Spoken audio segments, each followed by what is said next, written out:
We know that the places we live in are shaped by a multitude of forces and influences, both within and beyond what we imagine the boundaries of a place to be. Doreen Massey most famously talked about the idea of a global extroverted sense of place, that there is no single essential identity to a place fixed to its territory.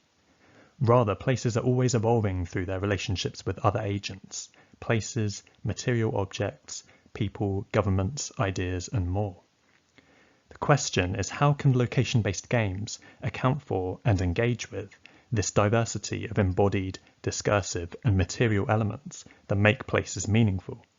And how is this multiplicity, and the platforms used to interface it, experienced by players? One consideration is how digital and locative technologies give us opportunities for accessing information tied to specific sites, which users might encounter as a layering or augmenting of our embodied experiences of a place.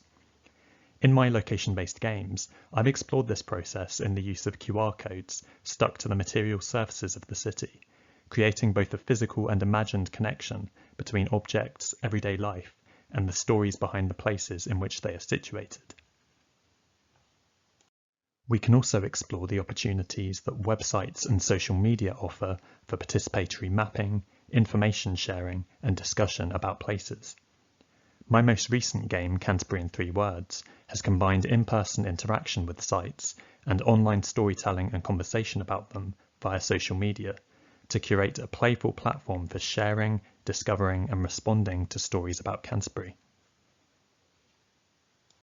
In these examples, the location-based gameplay is dependent upon information that is distributed across the domains of the virtual and the actual, which we know can't really be considered as 2 separate spheres. Location-based games underline how the digital and physical are interdependent and co-produce how we imagine, represent, perform, and contest places. The challenge, however, is in ensuring people can engage with these kinds of hybrid media in the first place. The platforms and interfaces through which we encounter information in location-based games are not equally accessible to everyone, and do not always present this information in ways that facilitate meaningful engagement.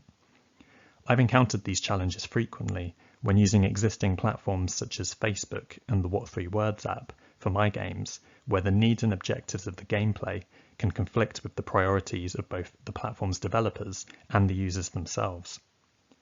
Furthermore, the availability of hardware used to access digital platforms and infrastructures, such as reliable internet connections, GPS signals, and simply being able to own and use a smartphone or PC, can vary widely among individuals and communities.